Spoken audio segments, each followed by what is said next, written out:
Trump బర్త్‌రైట్ citizenship గురించి జరిగినటువంటి ఒక పాడ్‌కాస్ట్‌ని యాక్చువల్‌గా ఆయన ట్రూత్‌లో పోస్ట్ చేసిన తర్వాత ఇండియన్స్ గురించి ఏవో కామెంట్స్ చేశాడు అని చెప్పేసి సోషల్ మీడియాలో అయితే విపరీతమైన రచ్చ అయితే జరుగుతుంది. అన్ని న్యూస్ పేపర్‌లలో ఇండియన్స్ గురించి అలా మాట్లాడాడు, ఇండియన్స్ గురించి ఇలా మాట్లాడాడు అని చెప్పి అయితే వస్తుంది.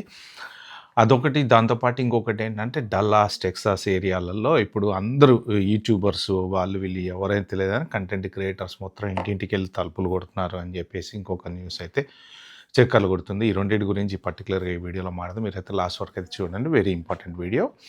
ఫస్ట్ ఆఫ్ ఆల్ ఈ డల్లాస్, టెక్సాస్ గురించి మాట్లాడి తర్వాత మనం ట్రంప్ టాపిక్‌కెళ్ళిపోదాం.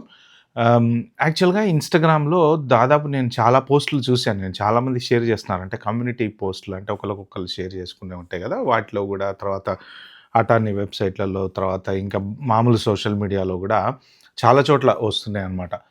ఎవరు పడితే వాళ్ళొచ్చేసేసి తలుపు కొట్టి మీతో ఎంగేజ్ చేసుకొని మీ గురించి, మీ వీసాల గురించి ఫస్ట్ అసలు ఆయన టైలర్ స్టార్ట్ చేశాడు ఇది. అంతకన్నా ముందేమో ఆమె సారా గొంజాలెజ్ స్టార్ట్ చేసింది.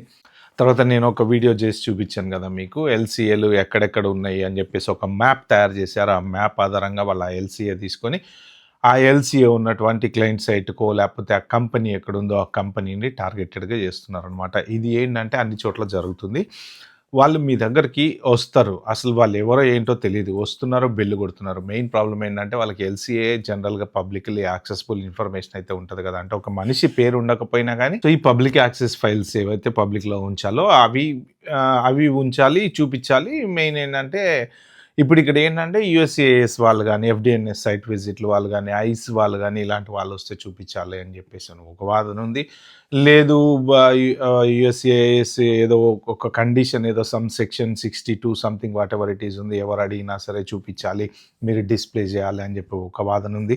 బట్ వాటెవర్ ఇట్ ఈస్ అది వర్క్ ప్లేస్‌కొచ్చి వర్క్ ప్లేస్‌లో డిస్‌ప్లే జేయాలి అంటే అది వేరే విషయం. గానీ ఇంటింటికొచ్చి తలుపు కొడితే మాత్రం యాక్చువల్‌గా ఇక్కడ 2 రకాలున్నాయండి. మీరు వాళ్ళు ఎవరో తెలియకుండా జస్ట్ డిస్కషన్‌తోనో మామూలుగా అలా స్టార్ట్ అవుతది కన్వర్జేషన్.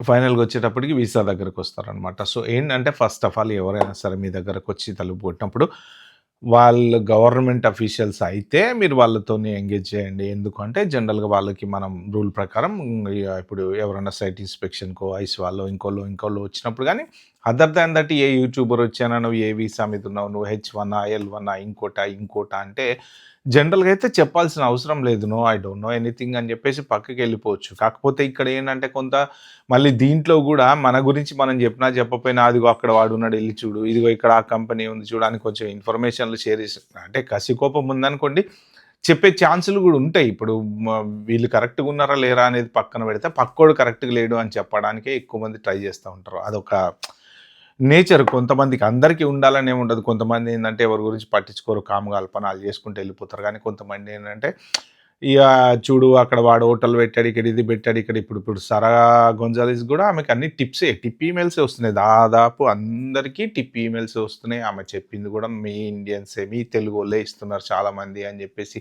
తెలుగు కామెంట్లు గూడా ఆమె గురించి రాసినవన్నీ చదువుతుంది. సో, ఇలాగా ఎవరో ఒకళ్ళు ఇన్ఫర్మేషన్ పాస్ చేస్తున్నారు అని జెప్పేసి. సో, ఇలా ఎంగేజ్ అయినప్పుడు ఏంటంటే మన గురించి మనం చెప్పకపోయినా పక్కోడి గురించి చెప్పే ఛాన్స్ ఉంది. బట్ వాటెవర్ ఇట్ ఈస్ అదైతే కరెక్ట్ కాదు. ఎందుకంటే ఒక కమ్యూనిటీని టార్గెట్ చేస్తున్నప్పుడు ఏంటంటే, మనకు మనం సపోర్టివ్‌గా ఉండడం బెటర్ అనమాట. అంటే మీకు ఎవరి మీదైనా కోపం ఉంటే ఉండొచ్చులే గానీ, బట్ దానివల్ల ఏమవుతదంటే ఎండ్ ఆఫ్ ద డే వాళ్ళొక్కళ్ళే టార్గెట్ అవ్వరు.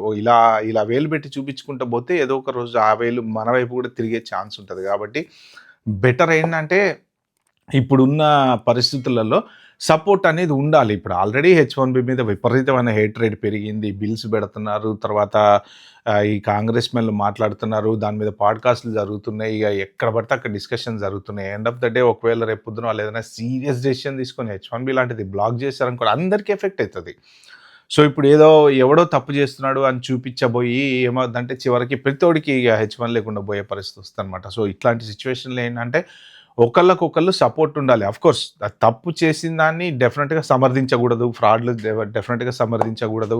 కానీ దానికి ఒక వేస్ అనేవి ఉన్నాయి. ఇప్పుడు వాళ్ళు ఇచ్చినటువంటి ఆ ఈమెయిల్ అనో, ఇంకోటనో, ఆ టిప్ ఈమెయిల్ అనో, యూఎస్‌సిఐఎస్‌దనో అవన్నీ ఉన్నాయి. సో, ద్వారా ఎళ్లి కంప్లెయింట్ చేయాలంటే చేసుకోవచ్చు. కానీ ఇట్లా యూట్యూబర్స్‌కి అదిగో వాడు అక్కడ చేస్తున్నాడు, ఇదిగో వీడు ఇక్కడ చేస్తున్నాడు అని చెప్పడం కరెక్ట్ కాదనేది నా ఫీలింగ్ అనమాట. ఎందుకంటే ఇక ఫైనల్‌గా అందరూ బద్నాం అవుతారు. వాట్ ఎవర్ ఇట్ ఈస్ చెప్పకుండా ఉండటం అయితే బెటర్ అనేది నా ఉద్దేశం. బట్ అదొకటైతే జాగ్రత్త చూసుకోండి.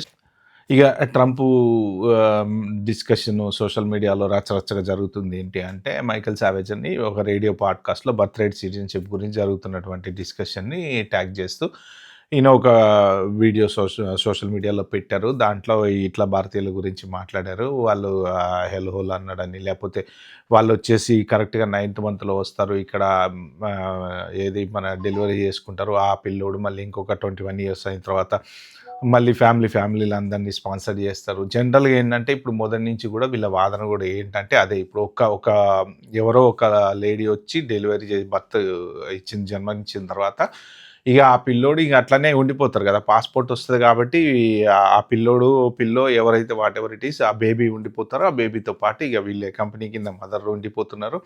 అలాగా ఒక ఫ్యామిలీని బిల్డ్ చేస్తున్నారు. వాళ్ళు 21 ఇయర్స్‌కొచ్చిన తర్వాత చూడండి మీకు రూల్స్ ఎలా ఉన్నాయి. ఇప్పుడు అమ్మ, నాన్నకి స్పాన్సర్ చేయొచ్చు. ఒకసారి వాళ్ళకి గ్రీన్ కార్డ్ వచ్చి పాస్‌పోర్ట్ వస్తే మళ్ళా వాళ్ళు సిబ్లింగ్స్‌ని స్పాన్సర్ చేయొచ్చు. ఇట్లా ఒక ఖాందాన్ని మొత్తం గుంపుని తీసుకొచ్చేస్తున్నారు అమెరికాకి అని చెప్పేసి ఇక ఆయన మన ఇండియా, చైనా గురించి టాపిక్ తీసుకొచ్చారనేసి ఉంది సోషల్ మీడియాలో. దాంతో పాటు ఇంకొకటేంటంటే పెద్ద పెద్ద కంపెనీస్ గూడా H1 వాళ్ళనే తీసుకుంటున్నారు.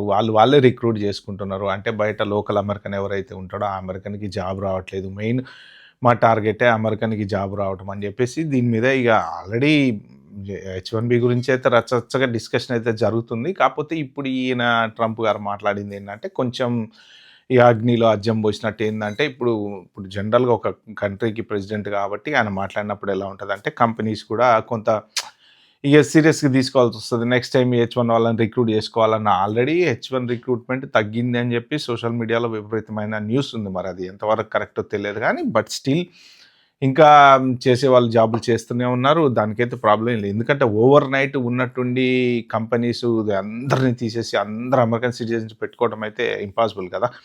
ఎందుకంటే ఇప్పుడు వాళ్ళ దాంట్లో కావాల్సిన స్కిల్ ఉన్నవాళ్ళు ఉండొచ్చు, ఉండకపోవచ్చు. ఇప్పటికిప్పుడు వాళ్ళని తెచ్చి అంత స్కిల్ ట్రైనింగ్ ఇచ్చి వాళ్ళని పెట్టుకొని కంపెనీసు బిజినెస్ జేయడం అనేది అయ్యే పని గాదు. సో, ఇప్పుడు ఎవరైనా H1 వాళ్ళు రెడీగా ఉన్నారనుకోండి, ఈ పర్టిక్యులర్ స్కిల్ సెట్ కావాలి అంటే మనోళ్ళు రెడీగా ఉంటారు కాబట్టి టక్కని తీసుకుంటారు. ఎట్ ద సేమ్ టైమ్ ఈ ప్రాజెక్ట్స్ గూడా చాలా వరకు ఇండియన్ కంపెనీస్ ఏవైతే ఉన్నాయో వాళ్ళకిస్తున్నారు. దాని గురించి గూడా అంటే ఇప్పుడు చాలా ప్రాజెక్టులన్నీ ఇండియన్ కంపెనీస్ చేస్తున్నాయి. మెయిన్ ఏంటంటే ఈ ఐటీ ఉద్యోగాలన్నీ H1బీ వాళ్ళు, భారతీయులు, చైనా వాళ్ళు చేస్తున్నారు అన్న ఉద్దేశ్యంతోటి మాట్లాడుతున్నాడు అని చెప్పేసి సోషల్ మీడియాలో రాశారనమాట. వాట్ ఎవర్ ఇట్ ఈస్ అంటే ఇప్పుడు ఆయన మాట్లాడిన దాని వల్ల కొంత కంపెనీలు ఏంటంటే ప్రెషర్ అనేది ఇండైరెక్ట్‌గా అయితే ఉంటది. సో, మోస్ట్ ప్రాబబ్లీ రిక్రూట్‌మెంట్ తగ్గకపోవచ్చు కానీ కొంత గ్రాడ్యువల్‌గా పోను H1బీ మీద కొంత హేట్రెడ్ అనేది పెరిగి స్లోగా తగ్గేటువంటి ఛాన్స్ అయితే ఖచ్చితంగా ఉందనమాట. ఫ్రెండ్స్ ఇది పర్టిక్యులర్ వీడియోలో చెప్దాం అనుకుంది. వీడియో గాని మీకు నచ్చినట్టుంటే ప్లీజ్ అండి like, share, subscribe my channel. Thank you. Bye. Have a good day.